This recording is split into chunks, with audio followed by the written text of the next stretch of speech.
welcome to the United Community Channel. My name is Jack and this is your latest Manchester United news. And as always, we've got plenty to talk about tonight. And transfers are coming thick and fast for Manchester United. Not deals done, but links and moves. And Ineos looking to get things done nice and early in the summer transfer window. We've got updates on Jean-Claude TODIBO. As you can see, the title of the video is Deal Off. So we'll give you an update on that. We've got updates on loads of different players as well, guys. Mason Greenwood, heavy links coming out that Mason Greenwood is on his way to Italy. We'll talk about that.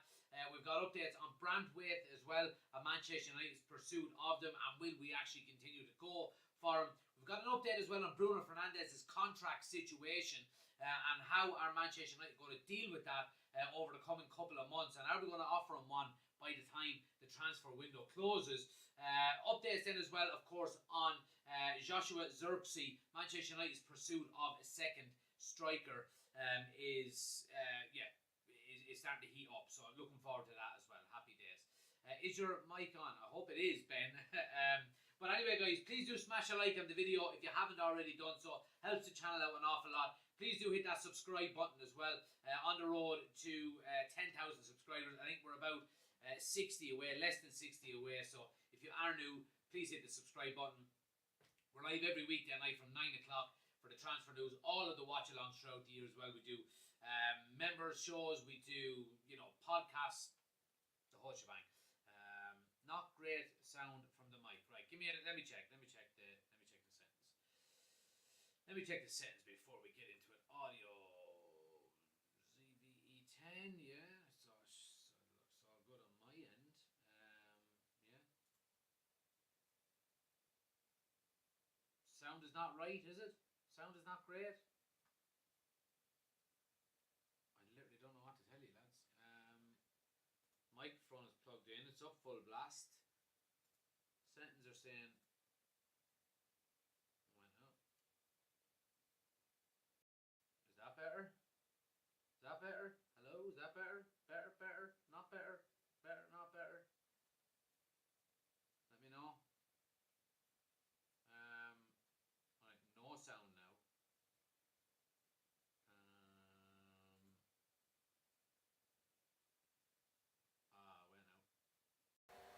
How about now? Is that better? I think that's better.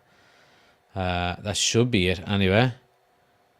I think I was actually, for some reason, it was coming off of the camera. That should be better now, if you can let me know. Perfect. All right. Okay. Brilliant. Happy days. Yeah. Anyway, happy days. Great to see so many people in, guys. Daryl, Oshin, John, Ben, Finn is there. Who else? Anyone else in so far? Yeah, everybody is welcome, guys. Thanks for joining. Please do smash a like on the video. We're going to jump straight into the news tonight, and we're going to talk about the title of the video, and that's in relation to Jean-Claude TODIBO and Manchester United's links with him. And this is coming from the main man himself, Fabrizio Romano, I don't know who he is. Fabrizio Romano, Jean-Claude TODIBO's deal for Manchester United is currently off and highly unlikely due to UEFA rules. Talks were advanced with all parties keen for months, but Nice and Man United, with the same ownership, playing the same European competition next season, means no green light. So this is obviously coming down from UEFA. Now, look, we had heard over the last couple of weeks that there was going to be, or potentially there was going to be, some issues with Manchester United and Nice both being in the Europa League next year. Can they both compete, given the fact that they're owned by the same person, basically? Jim Ratcliffe owns Nice and he has a minority stake in Manchester United. Now, by all accounts, I don't think it's going to be that big of a deal for both clubs to be playing in the same competition. We're going to, I think, get it with Man City and, is it Girona? As well, or one of them teams, and it's happened before with the RB Leipzig, RB Salzburg. These types of teams have played in the same competitions before. However, UEFA seem to be clamping down on club to club transfers. Now, club to club transfers have never been an issue before, but they tend. Must be the first time it's ever happened where you've got the same owner of both clubs selling a player from either one of them clubs. That has happened before, but both of them being in the same European competition obviously has never happened before, if this is going to be the stumbling block for TODIBO to get done to Manchester United. It's a real shame, to be quite honest with you, because TODIBO is the player that I was saying for a long time, and by all accounts here, Fabrizio Romano, talks were advanced for months between both clubs. I was saying for months as well that this guy is the one to go for, given the quality that he has and the price that we can get him for. He's got a release clause of, I think, was his release clause 40 something million, 42 million maybe, if I remember correctly. But I think we could have got him for around 35. So it is desperately disappointing. And it's going to, I think it's going to make the likes of Jim Ratcliffe rethink his whole strategy around, dual ownership of clubs, because we've seen other teams do it. And we've seen last year the whole was it Sesko that went from RB Salzburg to RB Leipzig, and obviously both of them weren't playing in the same competition at the time. I think it's going to mean that Jim Ratcliffe is probably going to have to focus on one or the other. Now, I don't know whether he will or not, or whether this is going to be a long-lasting thing. We know that UEFA have been saying already that, there has been some rumours potentially that you're going to get a 12-month grace period now, that you can have both of your clubs playing in the same competition. But I don't think they're cutting down on dual ownership, because, look at the City Group, for example. They own clubs all over the world. Now, granted, they've only got 2 clubs in Europe, if maybe 3, one in the really lower divisions. But obviously, they've got Man City, they've got the Spanish club, Girona, and then I think they've got one other club somewhere else. But, yeah, it's cloudy now on how we can go forward with this and how we can maybe justify Jim Ratcliffe owning both clubs, because if this is going to be the situation, then that kind of the whole scenario of using Nice as a feeder club, or maybe a club where you can sign young players from South America, wherever it is in the world, to Nice, with the intention of they will then move to Manchester United after a year or two of first team football. That's going to throw a spanner in the works of all of that. Now, you would hope that Manchester United will be getting back into the Champions League next season, at the very earliest, or at the very latest. But, Nice have been improving year on year in the French league as well. So I think the chances of both of us ending up in the same competitions is going to be a regular thing down, over the next few years. If Nice continue to develop the way they're developing, then I think it's quite possible that this can happen more than once, and it's a big concern. And it's a big disappointment for with TODIBO, because he looked like that guy, that real player to me that could step in there and not replace Varane, because Varane is one of the best defenders of the last 20 years. But, really settle in there. He's a very similar style player, right side of centre-back, reads the game very well, ball-playing defender, French international. And, yeah, it's just a big concern. I don't know what the situation is going to be going forward, but it's certainly one that needs to get rectified as soon as possible from the powers that be with Manchester United, a.k.a. Jim Ratcliffe. Oshin says sell him to Salford for 6 months. Someone was saying as well that doesn't... Does Radcliffe have another club? Does he have a lower club? Maybe, I'm not too sure. I seen it on Twitter. Sell him to another club for, 2 weeks and then sell him on to United after that. It's never simple when United are involved, says Finn. Jock says, evening Jack, not great really. Thought TODIBO was going to be another top player for us. He was he had all the qualities to become one. Yeah, absolutely. And reports are suggesting today now that Aston Villa are now leading the race to sign him because of all of this stuff going on. But it doesn't look good. Quiz time with Boff and Trev. There we go. Good to see you, pal. Guys, thanks for joining. Oshin says UEFA will get a brown coloured envelope type thing with some sort of legal tender inside, and then this will disappear. Yeah, my concern is, we need to make as many acquisitions as we can, as quickly as we can. And, you know, we've seen Ineos be very proactive in the transfer market so far, even though we haven't signed anybody, saying, look, we're going to move on if we don't, you know, get the price we want, and so on and so forth. And they've got multiple options for each area that they want to improve. So my concern is that we will move on quite quickly from this if it's not going to happen, or, you know, UEFA are, you know, dragging their heels. Jim Ratcliffe and Ineos will say, all right, let's move on to the next one. If he's not for sale or we can't get him by pre-season, then let's move on. Could we ask City for advice, says Ben? I'm sure we could, and I'm sure they would have all of the answers. Whether they would answer any of our questions is another story in itself. John says, if he didn't play in Europe and just the league, would that make a difference? Well, you could register him for just the league campaign. Absolutely, you could. I don't know what value you would be getting out of a player. If you're going to be paying 40 million for him, you want to be able to use him in the biggest competitions. So, but absolutely, that is something you could do, John. You could sign him and not register him for Europa League. You know. Finn says, wasn't the Sesko deal from two sister clubs? Yes, it was, but they weren't playing in the same competition. That's the issue here. UEFA don't have any problem with, you know, a sister club selling to, you know, their main club.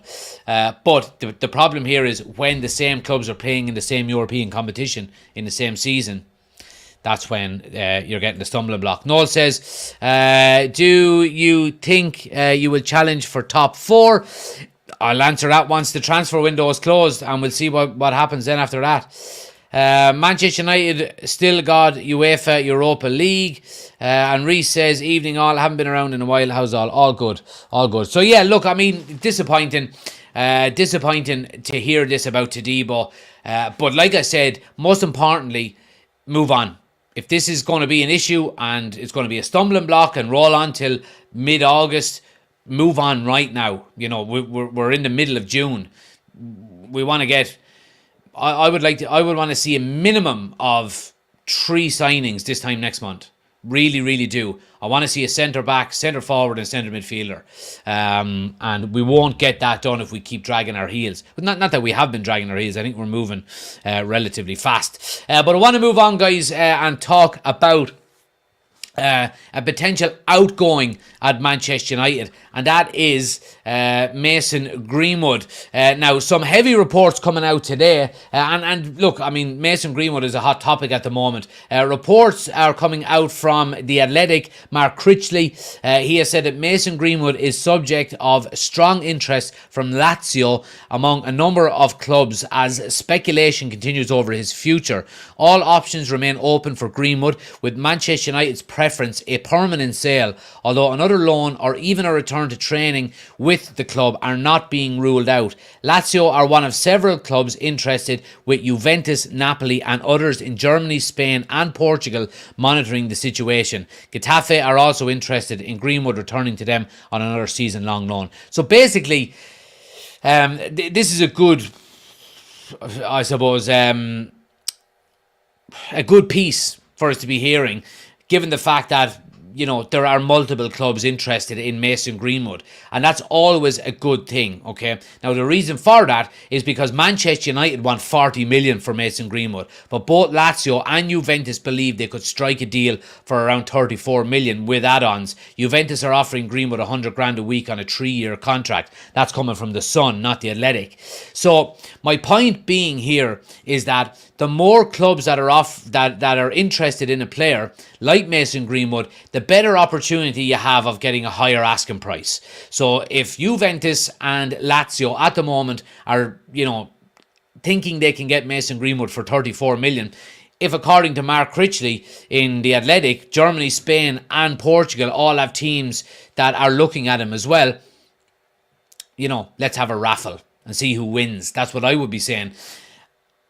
Of course, we want to get Mason Greenwood off the books and get sales done as quickly as possible. But when you've got so many teams and so many clubs being interested in a particular player, it's probably within the interest of the club to bide your time a little bit and go, okay, well, if you want to offer 34, that's grand. We'll sit on that for a minute. That offer is there. Let's see what everyone else goes. And then you go to Juventus, you go to, Benfica, you go to Atletico Madrid, whoever it may be, and go, we've got 34 million on the table. Do you want to offer any more? And that can be a good thing. So maybe Mason Greenwood is not going to be gone out of Manchester United as quickly as we may think. And that might be down just to the fact that there's a lot of interest in him. And I think, it's a good idea to do that, because, it wouldn't make sense for you just to accept the first bid and go, all right, okay, yeah, well, okay, there we go. And that's where we've got to be smart. Noel says, who would you bring in if you were manager to get things settled before pre-season? I would like to see a centre-back, a centre midfield and a centre-forward. Centre-back, I would have liked TODIBO. I would probably go for Inacio now. I like the look of him. Midfield, I would... Yeah, look, João Neves is the ideal candidate for me. Now, I know he's a bit too expensive, probably, but, if you're selling Casemiro and can get 50 million for him, I'd like João Neves. And then pick your striker. Finn says Greenwood's United career is over, so need to let the lad move on. Sell. And Daryl says, any news on Sancho heading out the door too? Nothing on Sancho the last couple of days, Daryl, but look, Switzerland just missed an absolute sitter. Sorry, I'm watching the Scotland and Switzerland game here as well. But yeah, look, no updates on Sancho as it stands. Reece says he can't come back to the Prem, at least not yet, another 5 years or so, and he may be accepted back more than he would now, but he's going to have to wait. Yeah, look, he won't be coming back. Absolutely, he won't. So yeah, look, Mason Greenwood to Manchester United.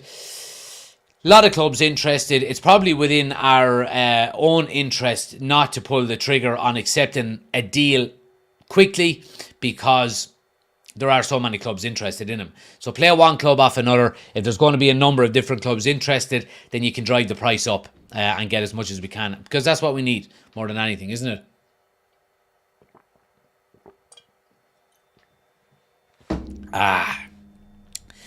But yeah, what about the Napoli striker? Any updates on him coming to the Premier League? He would be 120 million, probably 100 million at least. You're talking about Osimhen. Yeah, but no links. United won't be going for him. That's what's most important. Now, from one player leaving to another player potentially not arriving at Manchester United, and one that we've been heavily linked with for a long time now, the last couple of months at least, and this is coming out of from Santi Auna from Mercato. It's in relation to Michael Olise and his potential move to Chelsea. And the report says that Manchester United are not ready to trigger Michael Olise's €70 million release clause.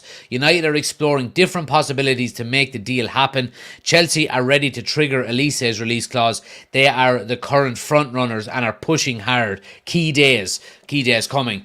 Bad injury here for Kieran Tierney. I hope he's okay. He's gone off on a stretcher. So yeah, look, Michael Olise to Manchester United looks to be slipping further and further away at the moment. Now, United are still working on it. Obviously, they are not willing to pay €70 million for Michael Olise, and I think they're dead right not to do that. We can't afford to spend 70 million on an area of the field that's not number one priority. And we know number one priority is centre-back, centre midfield, pretty much, a centre-forward, right up through the spine. And then, if you've got enough player sales, once them three areas are adequately filled, then you can start filling in right back, left backs, right wing, wherever the case may be. Until we fix that spine of the team and get some depth in there, you cannot be going out and spending 70 million on the likes of Michael Olise. So Manchester United looking at exploring different possibilities to make the deal happen. Is that, maybe a lower transfer fee now with add-ons in the future, or, installments over the next 3 or 4 years, whatever the case may be? Or would we even be looking at potentially a loan deal with the option to buy or an obligation to buy? I don't know. The one thing I do know is €70 million for Michael Olise when that right side is not key. I know it's not as strong as it could be, but you can play Garnacho there. Ahmad had a good end to last season. If Rashford plays well on the left, you move Garnacho over. So look, there are options there. I don't think that's why it's not number one priority. And we can't be spending 70 million on Michael Elise. Absolutely no way. Let's see what you guys think. Is it okay with you if your mods share mine and Anthony Clifford's YouTube channel called Travels with Trev and Boff? Yeah, I don't mind. Yeah, whatever that is, if you want to put it into the chat. Darryl says, saw a story about links with Ivan Toney. Yeah, I think Ivan Toney would be too expensive as well, to be quite honest with you. When you're talking about, and we'll get on to Xerxes in a few minutes, but when you're talking about the difference in price between, you know, a young player like Xerxes or, you know, an Ivan Toney who's 27, 28 years of age now, and you're probably going to be paying double what you'd pay for a younger version, then, yeah, I think Ivan Toney to Manchester United is probably not going to happen. Do Chelsea not have to sell before they spend? I don't know. You'll have to check that on the Chelsea community channel. Alicia is a good player, but not for 70 million. Move on, someone else. Well, I would just say move on to a different area and look to improve that area.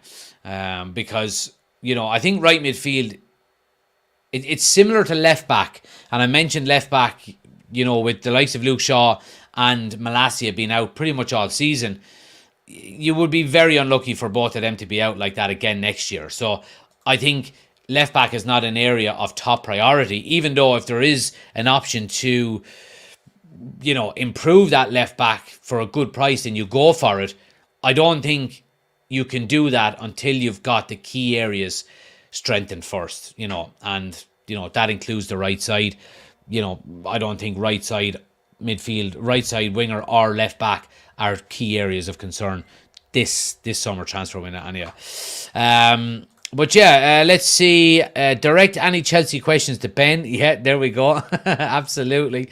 Move Luke Shaw to left centre backs. Is a crazy Irishman. Well, I what would you do with Lisandro Martinez then? You know, are you going to drop him because he plays left sided centre back? I think we just need a right sided centre back now that Varane is gone, and you know, if you're going to be moving on, either one of Lindelof and Harry Maguire. See, this is the question you have to ask as well. Do you move on? If you, let's say you move on Lindelof, it looks like Lindelof is probably going to go. I think Jose wants him at Fenerbahce. You'd probably get around 8 to 10 million for him. Now, what do you do then? Do you go out and buy another centre back? Okay, or do you use Cambuala as your backup? Now, the reason I ask this is that would Cambuala benefit more from being a backup centre-back at Manchester United than he would being out on loan with a lower Premier League team maybe, or a top team in the Championship and playing week in, week out? That's the question that needs to be answered behind the scenes at Manchester United. I think if Cambuala is to go out on loan, I think we buy a second centre-back. I think, you know, if you're looking at Martinez, let's say it was TODIBO. Martinez, TODIBO, Maguire, and, you know, you'd have to buy a second one if Cambuala is not there. So I think that's what's probably going to happen this summer. I think we will go for a second centre-back, and if we do, I think we'll allow Cambuala to go out on loan. If we don't get a second centre-back, then I think Cambuala will be kept as the backup to either the right or the left-hand side. We know Maguire likes to play on the left-hand side. Ten Hag is not a massive fan of it, so I think we probably will look at bringing in a left-sided centre-back as well. Jared Brantwaite, we know, which we'll get, good segue here now, which we'll talk about, is that left-sided centre-back that we are looking at the moment. So it does look like we're going to go for two centre-backs. Whether that happens or not, that remains to be seen. Evans, Ben, is after hitting the nail on the head, and Oshin as well. Evans is after signing a new 1-year extension. I would like Johnny Evans to play maximum 10 games next season. Maximum. In all competitions. Oh, Scotland hit the post! Oh, they got so unlucky. Johnny Evans should only play 10 games next season. He really should. I love Johnny Evans to death. And when he did play for us in the season just gone, he was our best centre-back. He really, really was. Oh, let's have a look at this again. Lovely ball in. Oh, it's a header by the centre-back. Oh, Jesus. Scotland at the post. They really need to win this one. So they do. Anyway, talking about centre-backs then, guys, and specifically left-sided centre-backs. Updates on Jared Brantwaite. Manchester United, according to the Mirror, are confident they can wrap up a deal quickly for Brantwaite, but only if Everton get realistic about their asking price. Now, a lot of stuff to untangle when it comes to Everton. This is coming out from Simon Stone as well from BBC. He says Manchester United are keen to do business early in the transfer window and are expected to improve their £35 million offer for Jared Brantwaite, which was rejected at the weekend. A lot of things to unravel here. According to whoever said it, I can't remember who said it, Everton need to sell by the end of the month, by the end of the fiscal year, which is the end of this month, supposedly. I don't know what truth is behind that. Now, if they do, then the ball is in Manchester United's court when it comes to Brantwaite. Now, 35 million was nothing more than a declaration of interest in Brantwaite. Now, I don't want to go too much higher than 35 million, if I'm being completely honest. I would like to probably see maybe a 40 million bid in with 10 million add-ons, and make them add-ons achievable if we win things. So you're getting a total package for Everton then of 50 million. I think that's a fair market price for Jared Brantwaite. I really, really do. And I think anything over that, United just need to walk away fast. It does look like we're going to go back in with a second offer. But like I said, that first offer of 35 million was just a declaration of interest and saying, look, we're interested and dipping our toe in the water and let's see what happens. United will go back in. It does look like they're going to go back in sooner rather than later, knowing that, Everton need money by the end of this month. United can leverage that, hopefully, and get a good price and not overpay for him.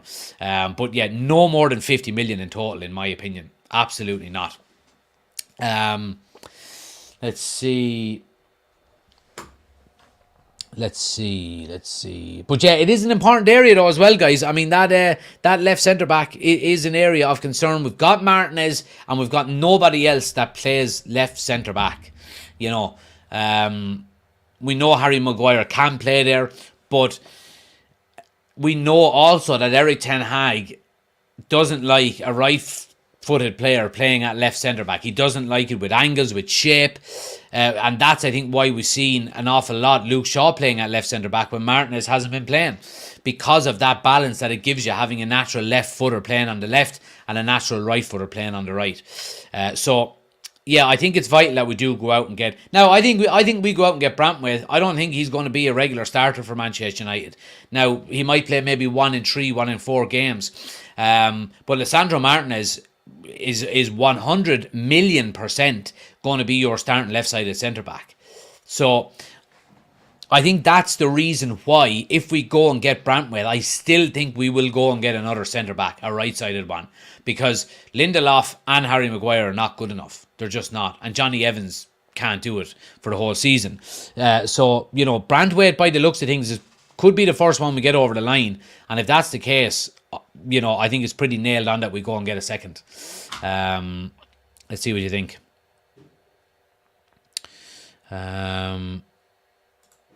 Move Shaw to we said that one. Luke Shaw can't move anywhere, says Finn. Can Martinez not play at right centre-back, or am I wrong? Yeah, but for the reasons I just mentioned there, Ten Hag likes to have left-footers on the left, right-footers on the right. Oshin says, are they not offering Evans another year? Yeah, sorry, we mentioned that as well. Crazy Irishman says, I'd keep Kembwala as a backup centre-back. Daryl says, I think 35 to 40 million is quite reasonable. Wouldn't be going any higher. Look at the last English centre-back we spent big money on. Exactly. Now, look, you would be hoping that, the new regime are not going to be making the same mistakes as the old, and I think that's why you're seeing an open bid of 35 million, because I remember when we were buying our house, I went in €50,000 below the asking price. My wife wanted to go I think 15 below the asking price. And I said, no way.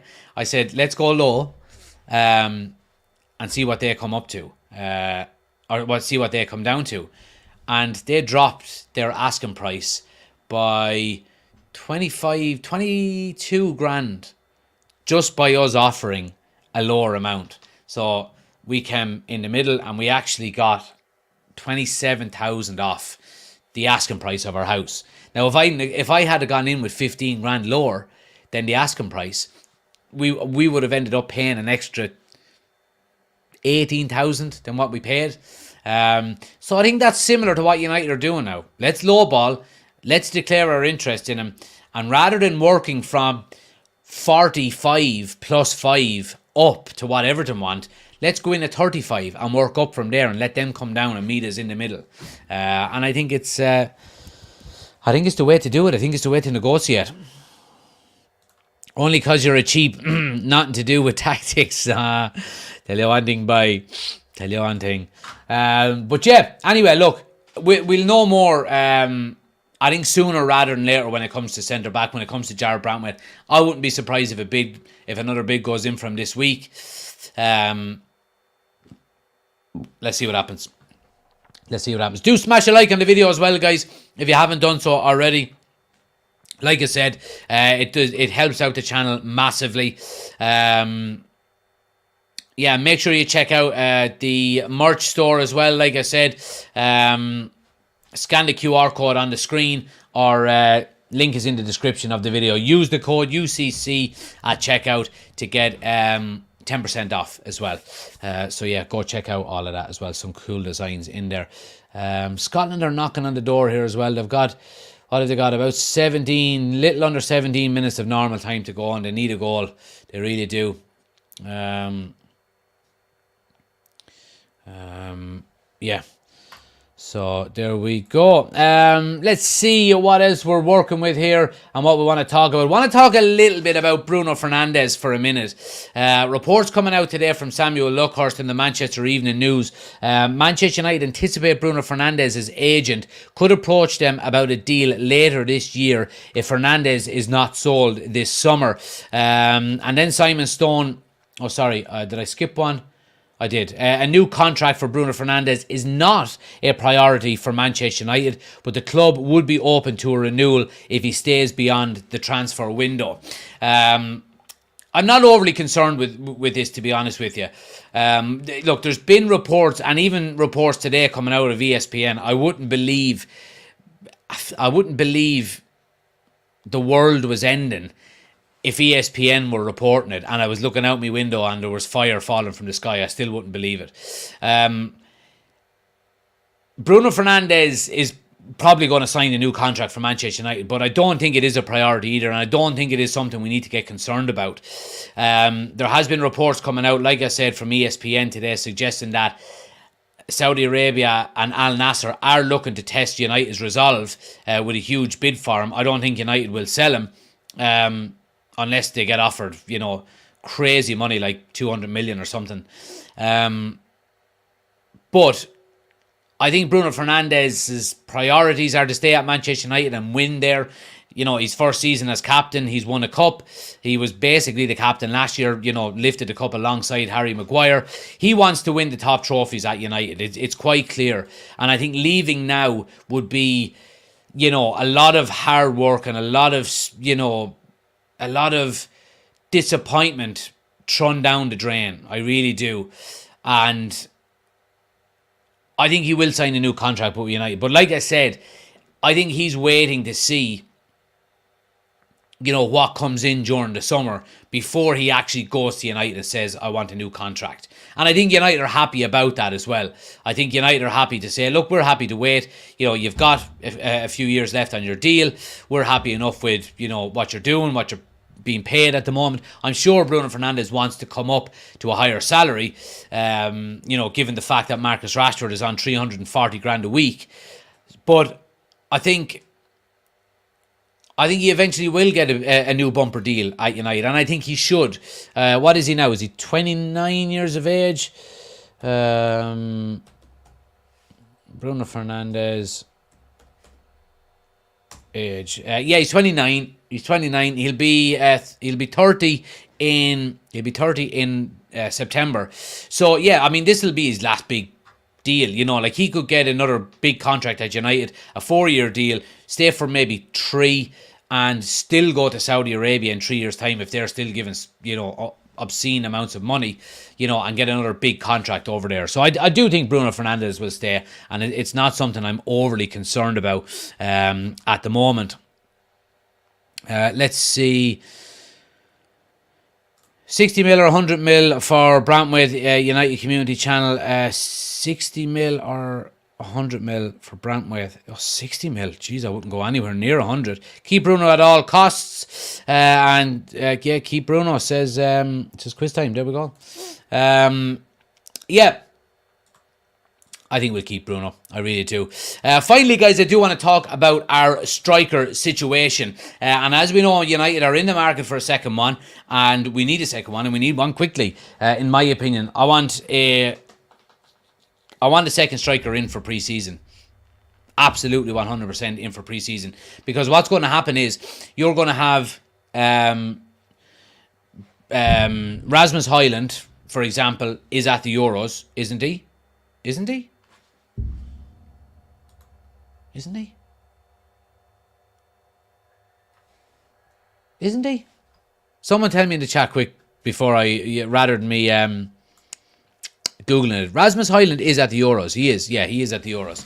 So what's going to happen is, I don't know why I forgot that for some reason. I don't know why I doubted myself. What's going to happen is he's going to get extended time off. You know, they're more than likely going to get to the latter stages. You would think, maybe not. Again, I'm not 100% sure. But if they do get to the latter stages of it, to the knockout stages, last 16s, quarterfinals, whatever it may be, he will be getting an extended period of time to go on holidays, which means he's probably not going to be there for the start of pre-season. And the fucking last thing I want to do is be doing watch-alongs at 3 o'clock in the morning, watching fucking Rashford playing through the middle. You know what I mean? I just don't want to see it. So United need to go out and get a striker, and we need to get a second one as quickly as possible. Xerxes is the main guy we're being linked with at the moment, guys. Now there's a big coup happening here by Manchester United, and you know, potentially going to steal this guy away from the palm of AC Milan. Manchester United are interested in Joshua Xerxes and are considering whether to make a bid. Excuse me. And there has been communication with the players' advisors, Kia, whoever he is, and they have gone quite well by all accounts. The report goes on to say, that's coming from Simon Stone at BBC. This is coming from whoever that one is. AC Milan are still leading the race, however, for Bologna striker Joshua Xerxes, despite interest from Manchester United. United are interested, but they haven't made any offers. And they aren't ready to pay the 40 million that Bologna want, and that's the player's release clause. So the release clause there is 40 million euros. So you're talking about 34 million pounds. Okay, I don't think that's a bad deal. I really don't. Now, compensation supposedly is another issue here with AC, and this is the stumbling block with AC Milan. AC Milan have been in advanced talks with Xerxes' representatives. However, from what I believe, there is about, I think, is it 12 or 13 million in compensation fees that need to be paid between either the agents, the club, whatever the case may be, and AC Milan are stalling over that amount. And that's what's allowed Manchester United to nip in here and get their interest, I suppose, declared in this guy. I think 34 million euro is a very good price for a player coming out of Serie A who has scored more goals than Rasmus Højlund did last season in Serie A, and we paid double that for Rasmus Højlund. So I think 34 million is not the worst deal in the world. I think Manchester United are probably going to go in for this guy and go in heavy over the next few days, given the fact that AC Milan are so advanced. Well, I won't say so advanced, but AC Milan are more advanced than we are in the deal, and it does look like we're interested in him. I did hear reports today suggesting Manchester United have made contact with Jonathan David's representatives as well. Whether that's going to be true or not, I don't know. There's a lot more reports coming out about Xerxes than there is about anybody else. And look, I go back to what I've said before about the striker situation at United, and I think bringing in another young player alongside Rasmus Højlund is the right way to do it. I really do. You're not going to unbalance the morale within the team by bringing in, a marquee signing that wants to start every single game, and Rasmus Højlund is all of a sudden a shadow player. Switzerland are in one-on-one. Can he finish it? He digs it over the keeper. Is he onside? He's onside. Oh, he's offside. He's offside. So yeah, I mean, bringing in a younger striker, I think, is the way to go. And I think, sharing that burden, sharing that workload is the right thing to do as well. And I think it'll be the most beneficial thing for the Manchester United squad, the dynamic within the dressing room, the morale. I think it's the right thing to do. I really do. Rasmus is at the Euros. Yeah, he plays tomorrow at 5. How can you not know that? I apologise.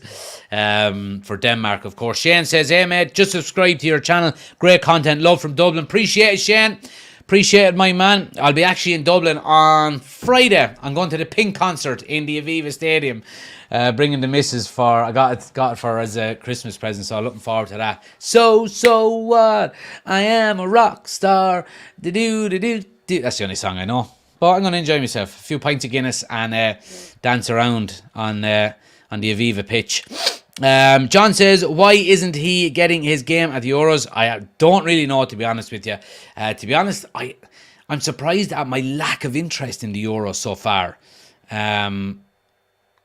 It hasn't blown me away, to be honest with you. Although this does look like a good game. It really does. I'm going to the Pink concert, says Finn. There you go. If you see me, Finn, come up and say hello, man. Come up and say hello. We're in the golden circle up the front. We splashed out for it, so yeah, there you go. But guys, look, please smash a like on the video if you haven't done so already. As you know, it helps the channel out an awful lot. And like I said there, like Shane there, if you are new to the channel, please do hit the subscribe button. We're less than 60 away from 10,000 subscribers, which is brilliant. So please do hit the subscribe button. It helps the channel out an awful lot. Look, delighted to be back doing the news shows, guys. I'm almost certain we're going to be doing Spain and Italy tomorrow. So to be honest with you, if I'm feeling a watch along, I'll do it. If not, then, I really like these news shows. I have to say, I'm really enjoying them. And the figures are, the amount of people in watching these are actually higher than we're getting in the watch-alongs, which is great as well. But yeah, guys, look, I'll be back tomorrow either way. It'll either be 8 o'clock for the watch-along or it'll be 9 o'clock for the news show. Make sure you turn on notifications, because as soon as we go live, you'll get notified. If you haven't already done so as well, Oisin or Ben, if you can, will you drop or let me just see, have I got it here? I was going to say, will you drop the WhatsApp group into the chat? I've got it here.